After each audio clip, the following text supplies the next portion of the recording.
காதுல கண்டவன் சொல்லல. நீ சொல்றியான்னு பாப்போம்.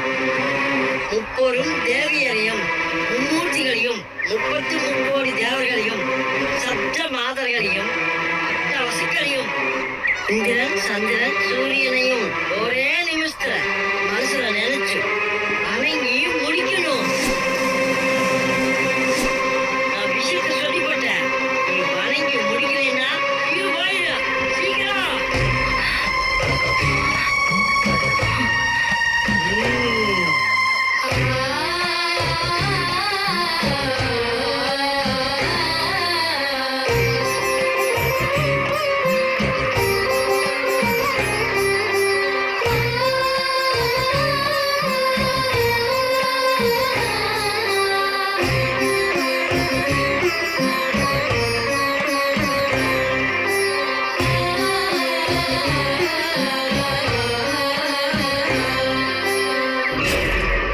ஒரு நிமிஷம் கூட முடியல, அதுக்குள்ள வணங்கி முடிச்சிட்டியா?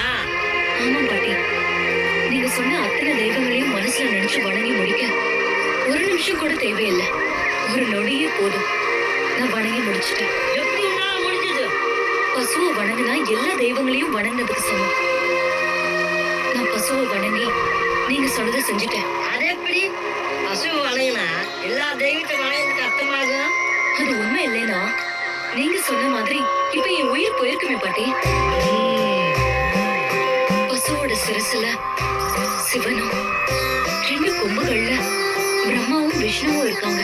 நெத்தியில சக்தியும் நெஞ்சில சரஸ்வதியும் அபானத்துல திருமகளும் இருக்காங்க. பசுவோட தேகத்துல தேவர்கள் இருக்காங்க. கொம்போட நுனியில தீர்த்தங்கள் இருக்கு. மூக்கோட நுனியில கண்ணமூர்த்தி இருக்காரு. மூக்குக்குள்ள இந்திரனும் 2 கண்கள்ல சூரிய சந்திரரும் இருக்காங்க. முதுகுல ருத்ரரும் சந்துகள்ல அஷ்ட வசுக்களும் கொம்பிய பகுதியில சப்த மாதர்களும் இருக்காங்க. நாக்குல வருணன், மணியில இமயன், உதட்டுல சந்தியா தேவதை, அடிவால்ல நாகாதியர், வால் ரோமத்துல ஆதித்தர், கோசலத்துல ஆகாய கங்கை, கொம்பியத்துல யமுனை, வயிற்றுல பூமாதேவி, தனத்துல சமுத்திரங்கள்.